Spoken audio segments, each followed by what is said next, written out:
Hello viewers, কেমন আছেন সবাই? আশা করি সবাই ভালোই আছে। আজকে আমি আপনাদের দেখাবো অনলাইনে বিকাশের মাধ্যমে ডিসিআর ফি বা পেমেন্ট কিভাবে পরিশোধ করবে। তো চলুন আমরা প্র্যাকটিক্যালি দেখি। তার আগে ছোট্ট একটা রিকোয়েস্ট করি, যদি আপনি আমার চ্যানেলে নতুন এসে থাকেন তাহলে দয়া করে আমার চ্যানেলটি সাবস্ক্রাইব করবেন, পাশে থাকা বেল বাটনটা ক্লিক করে রাখবেন লেটেস্ট ভিডিও সবার আগে পাওয়ার জন্য। যারা সাবস্ক্রাইব করেছেন তাদের সবাইকে ধন্যবাদ। সাথেই থাকবেন, ফিরে আসছি ছোট্ট একটা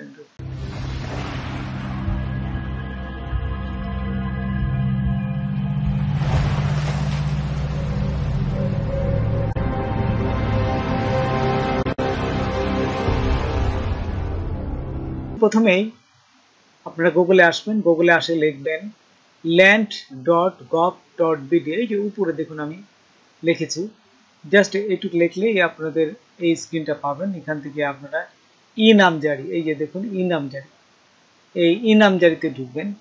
ই নামজারিতে যখনই ঢুকবেন, ঢোকার পর দেখুন এখানে আপনার এই যে আবেদন শুনানি হয়ে গেছে, এখন পেমেন্ট দিবেন এই যে 1100 টাকা।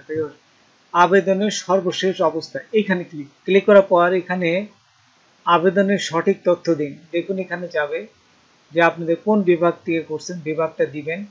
তারপরে এখানে আবেদনের আইডি নাম্বারটা দিবেন, তারপরে আবেদনের জাতীয় পরিচয়পত্র নাম্বারটা দিবেন এবং তারপরে যোগ। এখানে এটি দেওয়ার পর আপনারা কি করবেন, এইখান থেকে এই যে নিচে দেখুন জাস্ট এই যে খুলুন, এখানে চলে আসছে। তারপরে এইখান থেকে আপনারা এই যে খতিয়ান, একটা খতিয়ানটা লাগে, তাই খতিয়ানটা ডাউনলোড করে নেবেন প্রথমে। এই যে এবং দেখে নেবেন যে আপনারা পেমেন্ট করবেন, ডিসিআর পেমেন্ট করবেন, এই খতিয়ানটা ঠিক আছে কিনা, তার নাম ঠিক আছে কিনা, তার খতিয়ান নাম্বারটা ঠিক আছে কিনা, দাগ নম্বরটা ঠিক আছে কিনা, জাস্ট এইগুলো একবার চেক করে নেবেন। সমস্ত কিছু চেক করা হয়ে গেলে এটি যখনই প্রিন্ট নেবেন কন্ট্রোল পি দিবেন। হ্যাঁ, কন্ট্রোল পি দিলেই আপনার প্রিন্ট অপশন আসবে। তারপরে এই যে কন্ট্রোল পি দেওয়ার সাথে সাথে এখানে এই অপশনটা আসবে। তারপরে এখান থেকে প্রিন্টে ক্লিক করবেন, এই যে নিচে প্রিন্টে ক্লিক করলে প্রিন্ট হয়ে যাবে। আচ্ছা, এখন দেখুন আমরা এই ডিসিআর ফিটা জমা দিব। এইটা ডিসিআর ফিতে ক্লিক করলাম। ক্লিক করলে এখানে চলে আসবে। এই যে দেখুন আপনার আবেদনের ট্র্যাকিং নাম্বারটা দেখবেন যে ঠিক আছে কিনা। ডিসিআর ফি 1100 টাকা জমা দেবেন। আপনার বিকাশের জন্য অবশ্যই টাকা থাকতে হবে। ঠিক এই অবস্থায় আপনারা চলে আসবেন। এই যে ডান পাশে দেখুন ব্যাংকিং, ইন্টারনেট ব্যাংকিং, হ্যাঁ, এই যে এটা ইন্টারনেট ব্যাংকিং এ চলে আসবেন। হ্যাঁ, এইটাতে ক্লিক করবেন। এখানে ক্লিক করলে এখানে ইন্টারনেট ব্যাংকিং এর ভিতরেই বিকাশ আছে। আমরা এইটাই চলে যাব, এটা যায়। তারপরে দেখুন নিচে আছে কি, এই যে অগ্রসর হন। হ্যাঁ, এখানে ক্লিক করলাম। ক্লিক করার পর এই যে বিকাশে চলে আসলাম। এখন বিকাশে ক্লিক করবেন।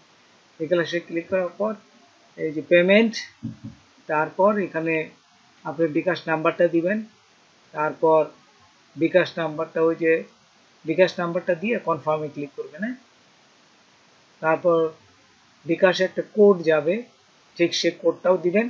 তারপর পাসওয়ার্ডটা দিবেন। হ্যাঁ, পাসওয়ার্ডটা দিয়ে আবার কনফার্ম দিবেন। এই যে পিন নাম্বারটা দিবেন। হ্যাঁ, পিন নাম্বার দিয়ে কনফার্মে ক্লিক করার সাথে সাথে দেখুন আপনার বিকাশটা হয়ে গেছে।